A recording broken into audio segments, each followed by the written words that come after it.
ఓకేనా. హాయ్ అండి, అందరికీ నమస్కారం. మనం చూస్తున్న ఈ వీడియో వచ్చేసి విజయవాడ బందర్ రోడ్డు ఆకునూరు వెంచర్ అండి.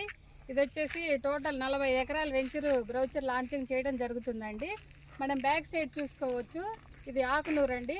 అలాగే ఇందులో వచ్చేసి అన్ని 40 feet roads, underground electrical line, water line, drainage, footpath కింద మొత్తం వెళ్తాయండి. ఇటు చూసుకుంటే ఇంకొక ఊరు కూడా ఉందండి, అది తర్వాత నేను వీడియోలో చెప్తాను. ఓకే, ఇది వచ్చేసి మొత్తం 80 ఎకరాల మెగా గేటెడ్ కమ్యూనిటీ ప్రాజెక్ట్ అండి. ఫస్ట్ ఫేజ్ 1 కింద 40 ఎకరాలు మాత్రమే రిలీజ్ చేస్తున్నాము. ఇందులో ఎవరైనా తక్కువ బడ్జెట్లో ఇన్వెస్ట్మెంట్ చేయాలనుకుంటున్నారా అయితే బ్రౌచర్ లాంచింగ్ రోజులు మాత్రమే ఇన్వెస్ట్మెంట్ చేసుకోవడానికి మంచి అవకాశం అండి. ఇది ఫ్రీ లాంచింగ్ ఆఫర్ అండి. ఎవరైనా ఇంట్రెస్ట్ ఉన్న వాళ్ళు ఒకసారి సైట్ విజిట్ చేయండి, లైక్ చేయండి, షేర్ చేయండి, సబ్స్క్రైబ్ చేయండి, ఫ్యామిలీతో విజిట్ చేయండి. బందర్ రోడ్డుకి వచ్చేసి 1.5 ఉంటుందండి. అలాగే ఆకునూరుకి వచ్చేసి ఒక 0.5 km ఉంటుందండి. Okay friends.